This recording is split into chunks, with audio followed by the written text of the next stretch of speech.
Today we're going to talk about some techniques of differentiation.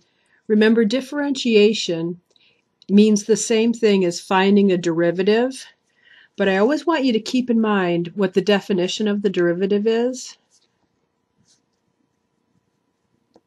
The definition of a derivative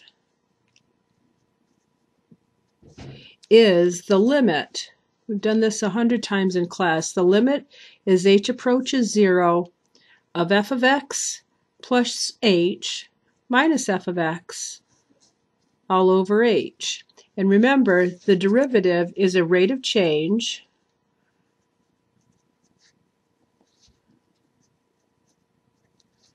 and it's instantaneous at a particular value of x.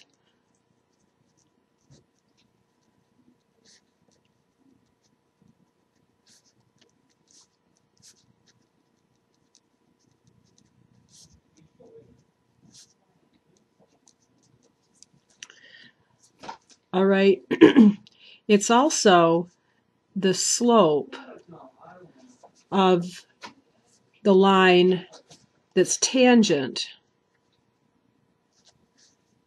to a function at the point x. I should say x comma y. All right, so just remember it's the rate of change and it's the slope. The rate of change changes if you have a nonlinear function.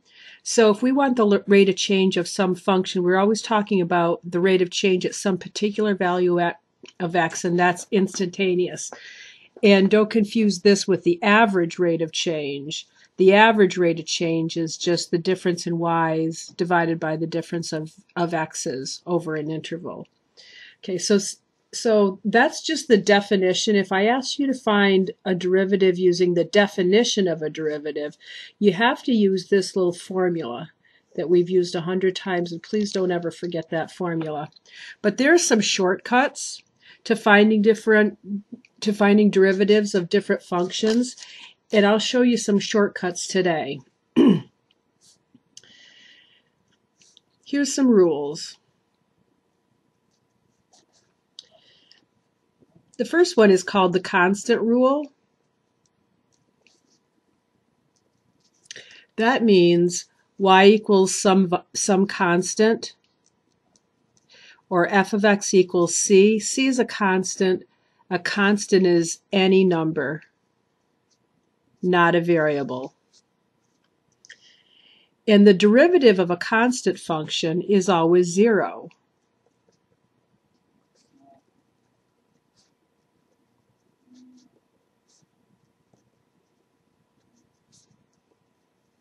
And I'll show you what that means graphically.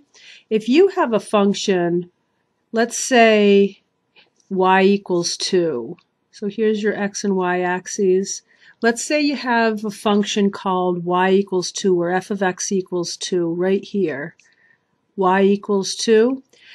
This graph is of a horizontal line, and you know horizontal lines always have a slope of 0. So the derivative is always 0 no matter what point you choose on that function.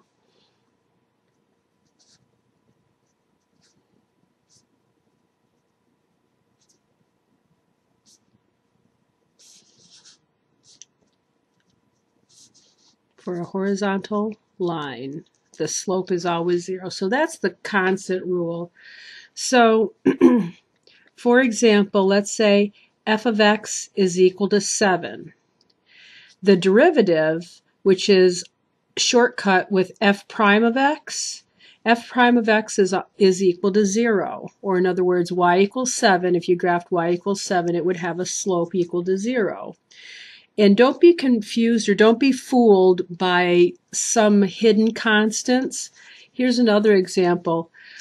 Let's say we have f of x equal to 3 pi. Well, because pi is a Greek letter, some people get confused and consider that a variable. But remember, pi is a constant. It's 3.14, so, or approximately 3.14. So no matter what, 3 times 3.14, 3 pi, the derivative is always equal to 0. So just don't get fooled if you have a pi or e in there, because e is another constant that's hidden sometimes inside of something that looks like a variable. The second rule that will help us out a lot is called a single variable rule.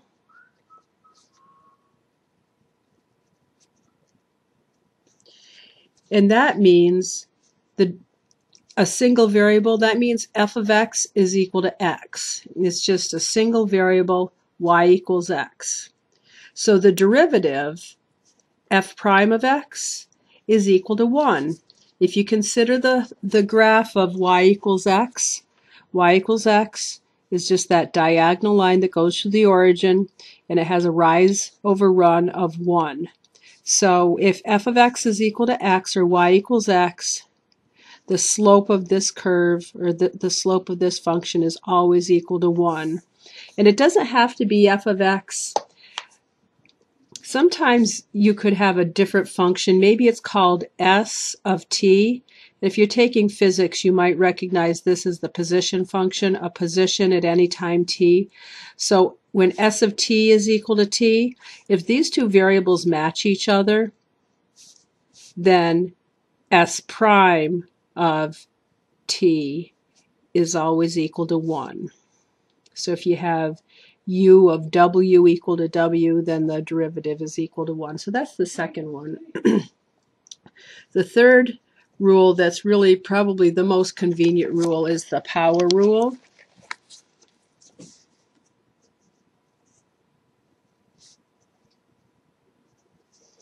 This probably saves about the most time as any of them. So it goes like this. If n is a rational number,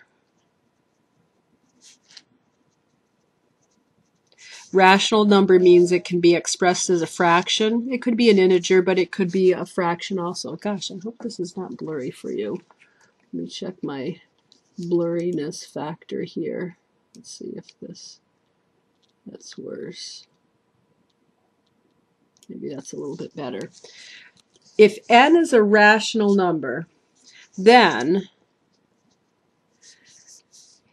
f of x equaling x to the n power, if that is given to you, so if given f of x is x to the n, then f prime of x is equal to, well, what you do is you take this n and make it a coefficient of x, so it's n times x to the n minus 1 power. And I'll give you several examples of this, because this is the one that you'll probably use the most in the beginning.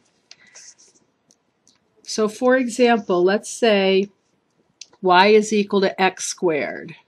And we took the derivative of x squared several times.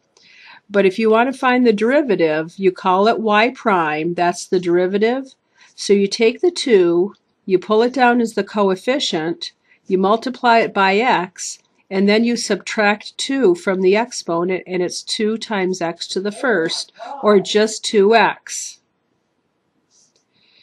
Here's another example. If you have f of x equaling x to the 6th, if you want to know the derivative, f prime of x, you bring the 6 down in front, you multiply it by x, and you subtract 1 from that exponent, so it's 6x to the 5th. And you can imagine using the definition of the derivative on this, because you would have to use the Pascal's triangle up to the 6th row, and you would get 7 terms out of the f of x plus h part of it. The f of x plus h minus f of x all over h would really take you quite a bit of time. So this power rule is a time saver when it comes to having exponents that are bigger than 2 or 3. Let's do another example. Let's use s of t, the position function. Let's say s of t is equal to t to the 30th power. Well, s prime of t, the derivative of this function, you just pull the 30 down in front, so it's 30 times t to the 29th power. And that's it.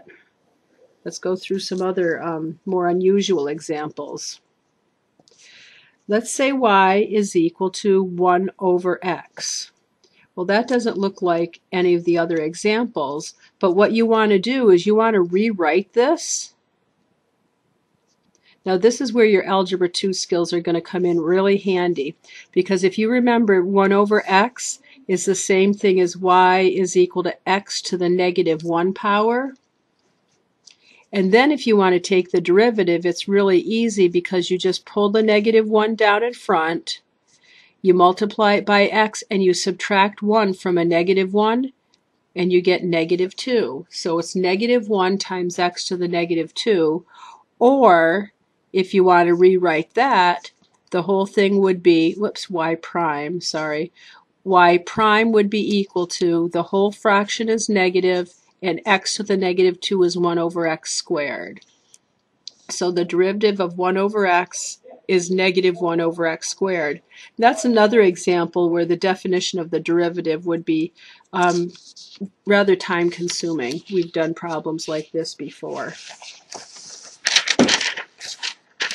Let's do another rational function. Let's do f of x is equal to 1 over x to the third power. If I want to find the derivative of that, what I'd like to do is make this a little simpler and rewrite this using our Algebra 2 skills of negative exponents. So 1 over x cubed is the same thing as x to the negative third. So f prime of x is you pull the negative 3 down in front as a coefficient, multiply it by x, and you subtract 1 from negative 3, and you get negative 4. And then usually you'll rewrite this as negative 3 is in the numerator, and x to the negative 4 becomes x to the positive 4 in the denominator. So there's another example that would be rather tricky to do if you had to use the definition of the derivative. Let's do an example of a radical function. Let's say f of x is equal to the square root of x. Well, what we want to do is we want to rewrite radicals whenever we can, and the square root of x is the same thing as x to the 1/2 power. This is a rewrite. A lot of times we're going to be rewriting a given function into something that's a little more convenient to take derivatives with. So if I want to find the derivative of that, you're going to pull the 1/2 down in front as a coefficient.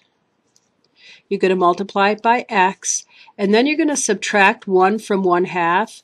1/2 minus 1 is negative 1/2. And then you're going to rewrite this as 1 over the 2 is in the denominator. X to the negative 1/2 is the same thing as x to the 1/2 in the denominator, which is the square root of x.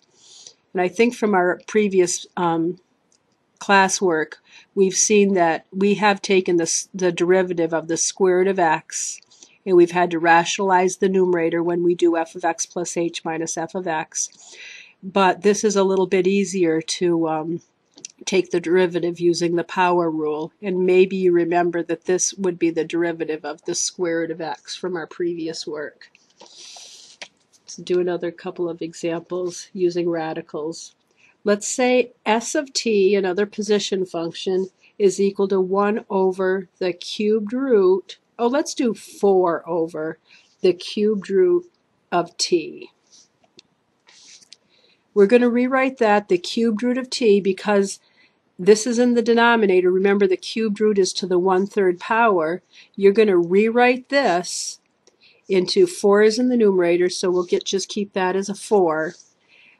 A 1 over t to a cubed root of t is the same thing as t to the negative 1/3 power. Remember, negative exponents go to the denominator, and a 1/3 power means the cubed root, and it's 4 times that. So if we wanted to find the derivative of this, s prime of t, what we're going to do is we're going to move the negative 1/3 down in front and multiply it by the 4. So it's negative 1/3 times the 4 times t to the power of, now you're going to subtract 1 from negative 1/3. Negative 1/3 minus 1 is negative 4/3. And then we're going to clean this up a little bit. Negative 1/3 times 4 is negative 4/3. And then t to the negative 4/3 would be the same thing as the cubed root of t raised up to the 4th power. And the 4 can go next to the t or can go outside of the radical. It really doesn't matter. So it's negative 4 on the top, and on the bottom 3 times the cubed root of t to the 4th. And then we'll do one more example. Y equals 1 over x to the 3/4 power. If you rewrite that, this becomes x to the negative 3/4 power. And if you want to get the derivative, y prime, pull the negative 3/4 out in front and subtract 1 from negative 3/4, and you get negative 7/4. So that would give us a negative 3 on the top, on the bottom this 4, and x to the positive 7/4, because when it moves to the denominator, the negative becomes a positive. And you could rewrite that as a radical if you wanted to, but I think I'm going to keep it in this form because it was given to me in this form with a rational exponent. So I'm going to give the derivative back in the form of a rational exponent. There's one more rule I want to cover with you, the 4th rule. I kind of covered it in this example up here with the 4 over the cubed root of t. But the next example is called the constant multiple rule.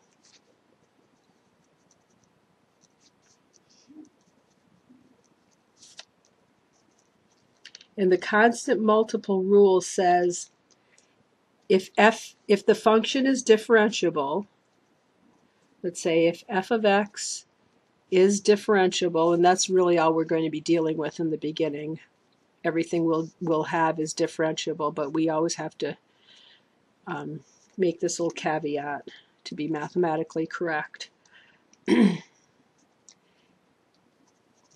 f is differentiable and c is a real number, it doesn't have to be a rational number, it just has to be a real number, then the derivative, and let's look a little notation difference here, d dx. Now I told you that dy dx last week is the same thing as the derivative, so let's get used to this notation also. This means the derivative of the function c times f of x, okay, the derivative of this c is any real number times this function is equal to this c value times f prime of x. And what the heck does that mean? All that means is if you have a constant in front of your function, then all you have to do is take the derivative of this function and multiply the derivative by whatever that constant is. So for example, if we have something like y is equal to 3 times x to the 5th. If I want to take the derivative of that, well, this 3 is the same thing as this c. Right here, this c is the constant, or this real number. This is the same thing as 3 times the derivative of x to the 5th, which is 5 times x to the 4th. So we just call this 15 x to the 4th. That's the derivative. So whatever the constant is, just multiply it out. Let's go through a couple more examples. Let's say we have 4x cubed over 3 is equal to y. So what's y prime? Well, 4/3 is the constant. 4/3 is equal to c. And really what we're doing is we're multiplying 4/3 times x cubed. So the y prime is 4/3 times the derivative of x cubed. The derivative of x cubed is 3 times x to the second power. Well, 4/3 times 3 is just 4, so 4x squared is the derivative of 4/3 x cubed. Let's see, put a little example over here. Let's say our example, let's use s of t, the position function again. Let's say s of t is equal to negative t to the fifth.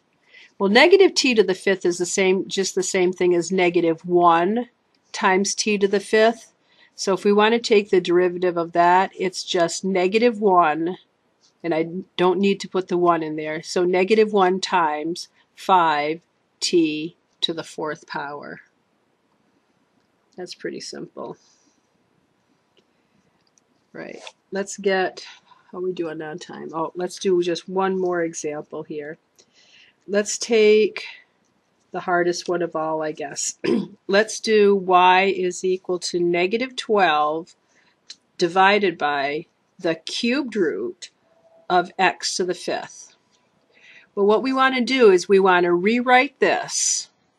The negative 12 is the coefficient, so we've got a negative 12.